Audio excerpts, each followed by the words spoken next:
See what God is doing as we open up His Word. Get excited every week from what you heard. There's a purpose on your life, you know you need it.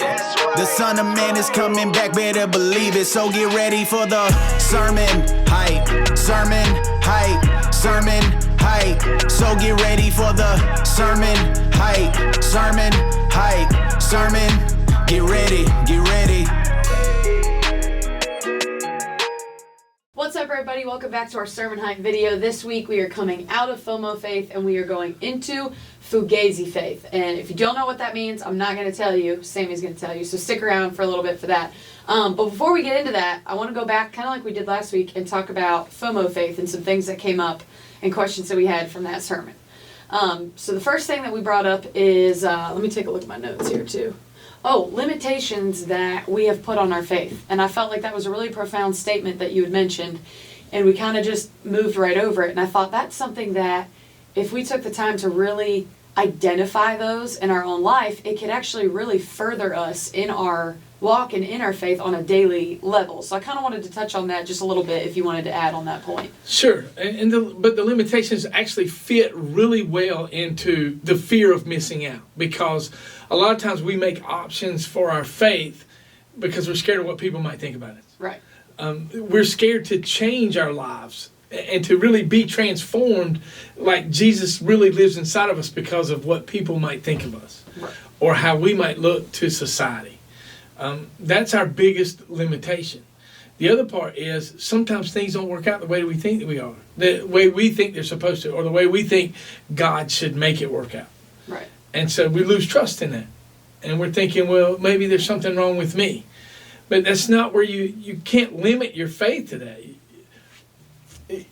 We'll talk about this in a minute, but we're going to talk about faith of people in the Bible who, I think of Abraham and Noah and Joseph and those guys, they just did. Yeah. I want that. Yeah.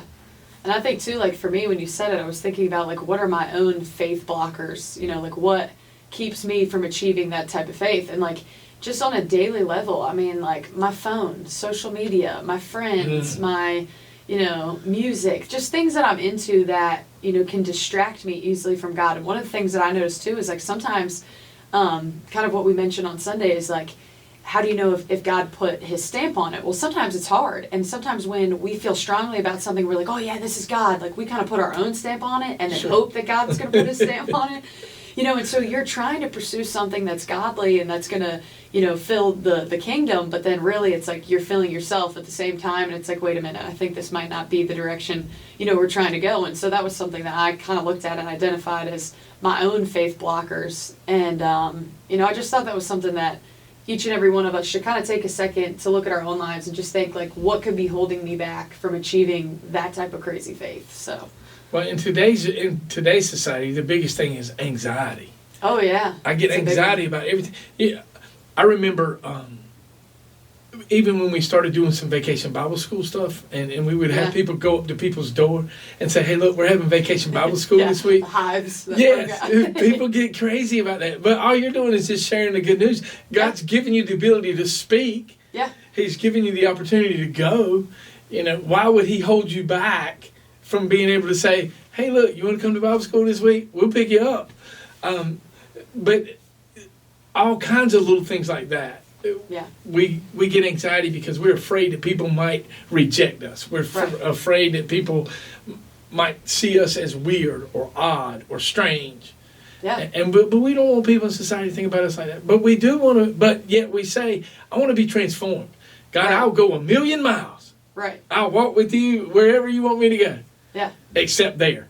Exactly, yeah. So I think that's important. So you guys this week, if you want to kind of go through that exercise as well, just kind of take some time to pray over what your faith blockers might be in your life. And just kind of take some time to ask God for clarity in that and just to make it known. And it's something that you can work on in your Christian walk. So that was the first thing that I just wanted to touch on and bring back up.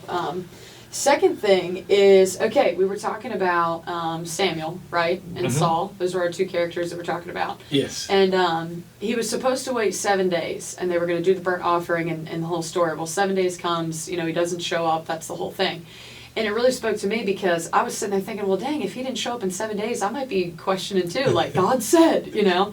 And then I thought, you know, we get that way. We get so literal in our thinking and caught up in the timing of everything. And it really hit me that if God said he was going to do it, he's going to do it. And that's the promise. And nothing else really matters at that point. You know, the timing of it is God's timing. It doesn't matter if it didn't happen when you thought or when the world said it would be or whatever, you know. And so I thought that was something we could bring up and discuss in here too. It's just like how to, you know, not get in our own head, not to let environmental and outside factors affect what God has promised us. I think most of that is selfish, though. Oh, yeah. In that it's all about us first, and then if it works out, and sometimes it can be about other people, especially like the way we do our kids or the way we do our spouses. Right. You know, it's all about them, but not necessarily about God and God's stamp.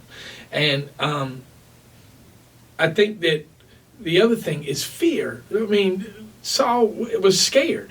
He was scared he was fixing to get his tail whipped. Yeah. You know, but God had told him, you just wait on Samuel, he'll be back. And, you know, 7 days came. And it's amazing, though, that right after he does the sacrifice, guess who shows up? Yeah. Samuel. But it kind of goes back to the other point we were making, too, in that, you know, God putting his stamp on it.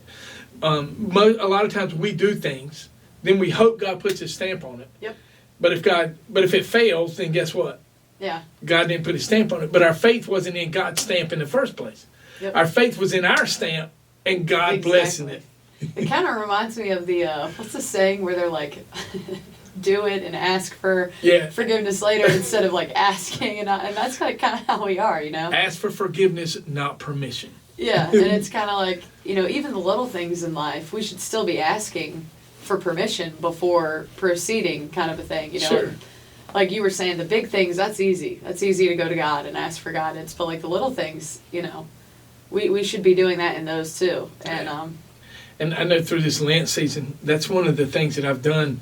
I'm not trying to bring myself out here. What I'm just saying is one of the thing that I added in for Lent was devotions every day, but also thankfulness in my prayers. Like when before I go to bed at night, I try to thank God for everybody that was in my life in that day, and what that represented. And then trying to work through that with God before I fall asleep. Most of the time I get through it all before I fall asleep. But those are the things that I've been trying to just recognize God, not in just things, but in the people that I see every day and those relationships and how they evolve and serving. I mean, it's just been great. Yeah, well, awesome. Well, I hope that was helpful to you guys. Like I said, kind of take some time throughout the week and come up with your own faith blockers. You can leave questions in the comments below, and we'll answer them next week. You can also comment on our social media pages as well, and we can throw that in these video series. So now moving on to kind of part 2 of this is going to be our Fugazi faith. Yes. And so go ahead and talk about that in a minute, because that will be this Sunday. Fugazi. I don't talk like that. I mean, no, I don't know anybody that uses that term, but it is. Either. And, you know, I even looked it up on Google for the pronunciation, and it was Fugazi. Oh, okay. See, I don't even know. But the slang dictionary tells us it's Fugazi. Yeah. Fugazi meaning fake or not authentic. And not that we're trying to call out anybody that has fake faith. If you have, but there are some people. What we're trying to establish is don't get stuck in faith just enough to accept Jesus Christ and be stuck. Right. It's to have faith to move forward. Faith of who God really is in your life. There's a big confusion between optimism and faith. And the reason is because optimism, if it's true faith, there's got to be an owner in it. Just like if I said, Lauren's going to do this. I know that Lauren's going to do it. Lauren's owning that. If I say, well, I hope it's going to get done. Right. Right? There's no ownership in that. Right. But it goes back to the story. You remember when Lazarus died? Yeah. You know, Jesus 4 days out. Yep. It comes up. Martha is hot. Yeah. Right? So she comes, she's yelling at Jesus, you should have been here. You should have been here. If you would have been here, this wouldn't have happened. You know, that. Yeah. But the thug faith in this is she said, and everybody stops right there. But the thing that really should inspire you from what Martha said. But she said, but even now that you're here, it can be done. Right. And Jesus says, you're right. Yeah. Step back. Step back and watch this. I think if we can have faith and say, even now, God, I know you can do this. And he says, because of your faith, step back. Yeah. But FUGAZI faith says, I hope it's going to happen.